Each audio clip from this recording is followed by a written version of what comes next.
Don't just live for tomorrow,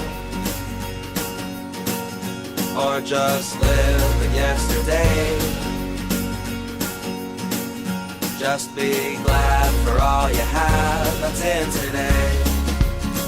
And though you've come through many obstacles.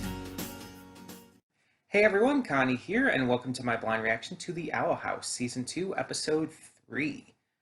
So, yeah, I'm actually recording this earlier than I normally would. Like, I normally, record this on Mondays, but I'm recording it on a Sunday, just because I have the available time right now to record it.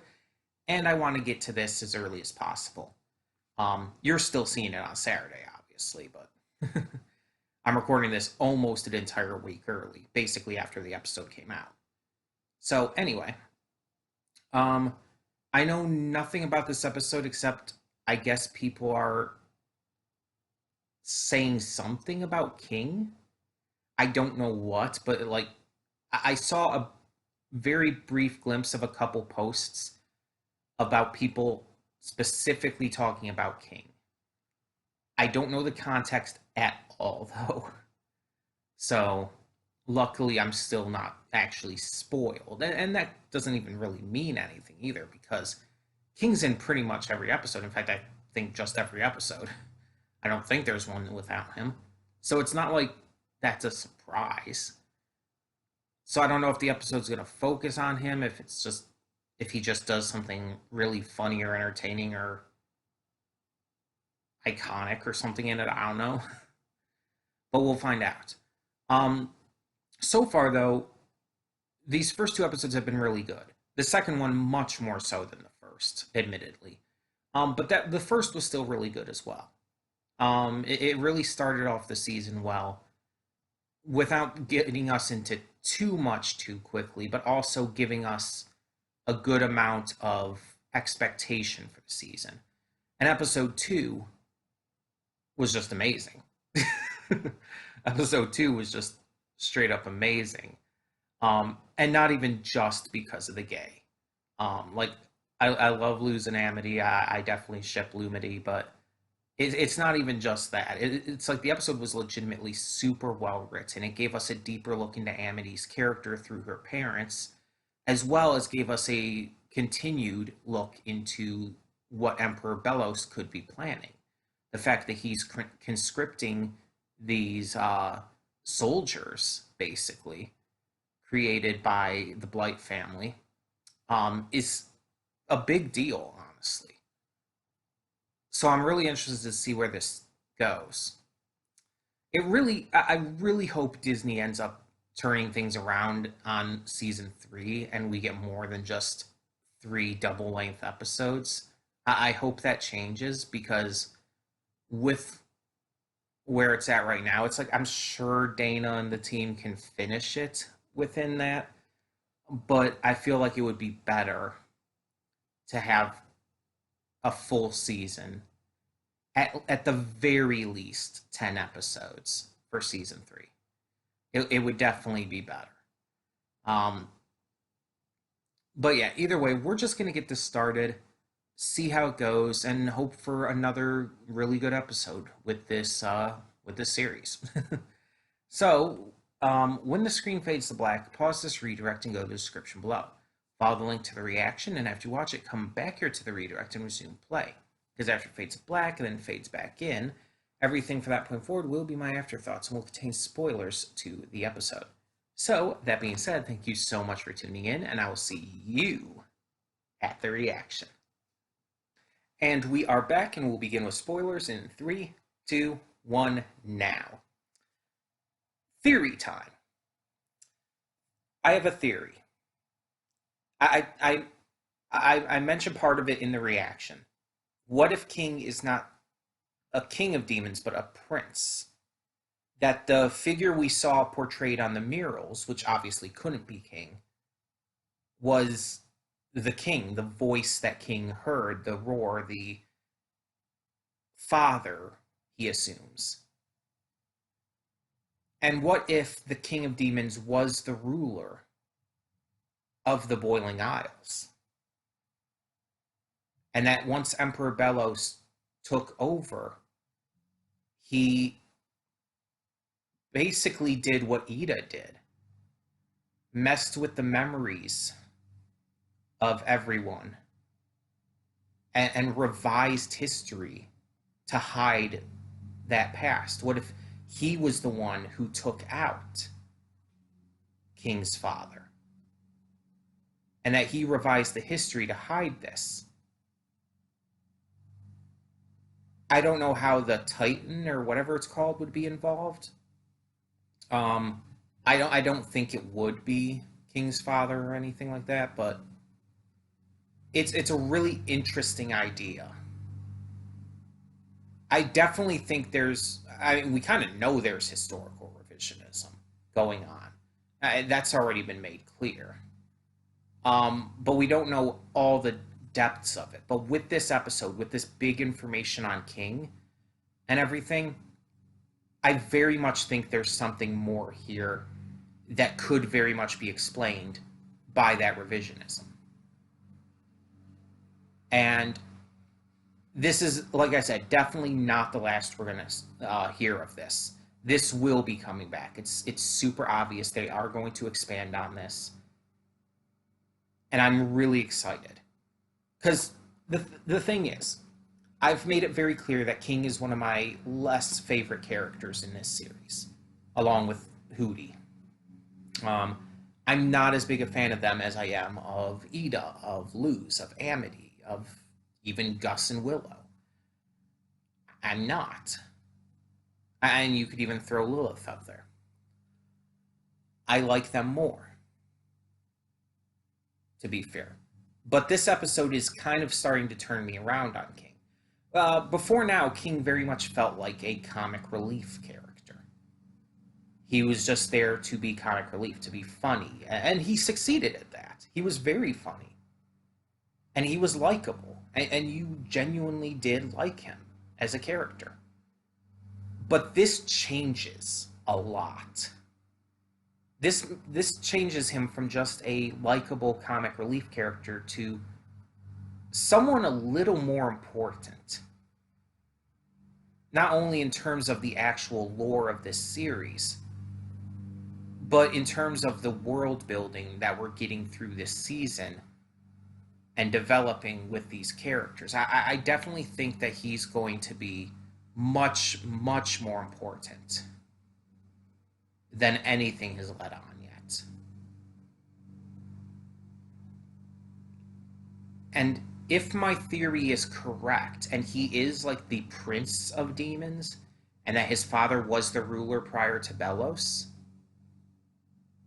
what if by the end of this series, when Belos is defeated, what if King gets reinstated and truly becomes the king of the Boiling Isles? I think that would be such a cathartic, just satisfying end for his character arc, especially after this episode.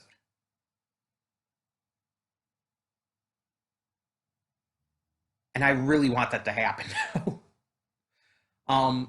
The fact that this episode has really bumped King up in the ranks of characters for me says a lot. And the fact that I'm now this invested in where his future is going to go says a lot. And it's funny. I've talked about this before, but as you guys know, with season 1, I dropped it at first. I watched part of the season, and then I dropped it because I felt that it, while good, had one major flaw. And that was in regards to Luz's mom not being addressed or finding out about what was going on, about her not being at the camp and everything. And we eventually found out by the end of season 1 that someone is making it that way. Someone is actually writing to her as Luz and manipulating things so that she won't be worried. And that raises a lot of questions, especially since the name on the letters was misspelled initially. Could it be Emperor Belos? And if so, why? Also, how? Because that would mean he'd have to have contact with the human world, which I don't think he has right now. And if it's not him, then who else could it be? Could it possibly be Ida somehow? There's a lot of questions that this kind of thing raises. But the point is, I dropped it because I felt like the series wasn't giving us answers. And I ended up only picking up this series again because it was a donation reward. And so I soon, by the end of season 1, realized how wrong I was. Not in just my thoughts on Luz's mom and everything, because with that, it's like, I still wish they would have addressed things a little sooner with her. But this series ended up becoming so much better than I ever expected. It has grown into something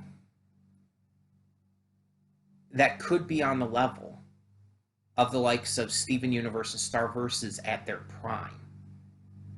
In fact, I'd say it's practically there already. And that's a big deal. And of course, I hope it doesn't end poorly like Steven Universe or Starverses did. But the fact that it is as strong as those two shows in their prime, again, it says a lot. Because those two shows in their prime were two of the best cartoons, period. So the fact that this is matching that is a big deal. And I hope it stays that way. And I hope the fact that Disney is fucking the show over with season 3 and only having 3 double-length episodes, I hope that doesn't cause the show to end poorly. Through no fault of Dana's and the team's, of course. Basically, I don't want it to end up being another Legend of Korra, where the ending ends up getting rushed and handled not as well as it could have because of network interference and all. And I still love the ending of Legend of Korra, but I'm just saying it could have been so much better and more well handled if Nickelodeon weren't fucking Break over constantly. I really, really hope Owl House doesn't take that route too. And it's like, I don't understand these networks that are doing shit like this, because it's like Owl House is so insurmountably popular right now. It is so fucking huge for animation amongst young fans and older fans alike. It's honestly one of their biggest hits at the moment. And yet they're treating it like this. They're forcing Dana and the team into a shortened, drastically shortened 3rd season. That just, it doesn't feel right to me with how popular this show is. But we'll see how it goes. Maybe the continued popularity, especially as season 2 is going, will make Disney change their minds. Hopefully. Hopefully the fact that this show won a Peabody Award helps Disney change their minds. All of these different things. I'm not holding my breath because it's a fucking corporation. But yeah. I really, really want to see this end well and not just be a rushed mess. And I really would love to see it be more in terms of its ending on the level of She-Ra. Because that ending was fucking glorious. I would love for it to be on that level. And I really hope it does end up being so. even if it is, even if it does remain shortened to those 3 double length episodes. I hope that Dana is able to make it work if that is the case, but I hope it doesn't end up being the case. Either way, I really love this episode. It really changed a lot of my views on King, and the importance of it is unbelievable, especially if my theories end up being right. I really hope that they are. And if not, I hope that the actual truth is just as satisfying. But I would love to hear your thoughts down in the comments below. So tell me what you thought of episode 3 of Owl House Season 2, and thank you so much for tuning in. For now, I'm Connie, and I'm signing off. See y'all next time.